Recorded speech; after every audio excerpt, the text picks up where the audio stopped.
አላህን ስትከተው አንተ ውስጥ ሰደቃ ስታረግ አላህ ነው የሚጠብቅልህ። ደመና የሚያዝ እሱ ነው። ኮንቲነሩ የሚጠብቅልህ እሱ ነው። እርሻህን፣ መጋዘንህን፣ ንግድህን የሚጠብቀው ማን ይሆናል? ሼር ሆልደሩ ይሆናል። ቁርአንና ሪዝቅ ሰፊ ነው። ግን እያወራን ያለነው ስለ ኢማናዊ ሪዝቅ እንጂ ሪዝቅ ያለው የት ነው? ሰበቡ የት ነው ያለው? መርካቶ ነው። እሺ አሁን በመነግራችሁ በሶላቱ ብቻ አይደለም። ሁለቱም ይመጋገባሉ። አንዱ አንዱን ይጠብቃል። ሁለትን ነገር ብቻ ላውሳ ከቁርአን ኢብኑል ቀይም ዛዱል መዓድ ላይ 4 የሪዝቅ ሰበቦችን ይጠቅሳሉ። አንደኛው ቂያሙል ለይል ይላል። ከሌሊቱ ተነስቶ ሰዎች ተኝተው አላህን መመሳጠር የደጋግ ባሮች ሱና ደቡ ሷሊሒን ቀብለኩም የአላህ ባሮች ከሱብሒ 1 ሰዓት በፊት አታጣቸው።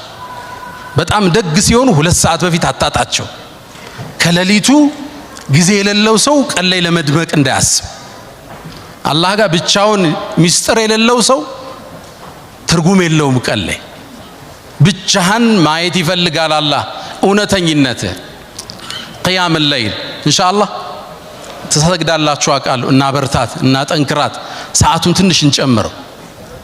ሁለተኛው አሉ ኢብኑል ቀይም አልእስትግፋር بالأسحار وبالأسحار هم يستغفرون والمستغفرين بالأسحار ሱብሒ ከመምጣቱ አንድ 10-20 ደቂቃ በፊት ቁጭ ብለህ የቀን ውሎህን፣ የታሪክ ወንጀልህን፣ ጉዞህን፣ የተበላሸው ኢኽላስህን አስበህ ትንሽ ወደ አላህ መመለስ፣ ማውራት፣ አላህን መማፀን፣ ማህርታውን መጠየቅ፣ አስተግፊሩላህ ወአቱቡ ኢለይክ ብቻ የሌሊት እስትግፋር። ሶስተኛ አሉ ኢብኑል ቀይም ፊ ዛዱል መዓድ ሶስተኛው አሉ ሰደቃ ነው አሉ።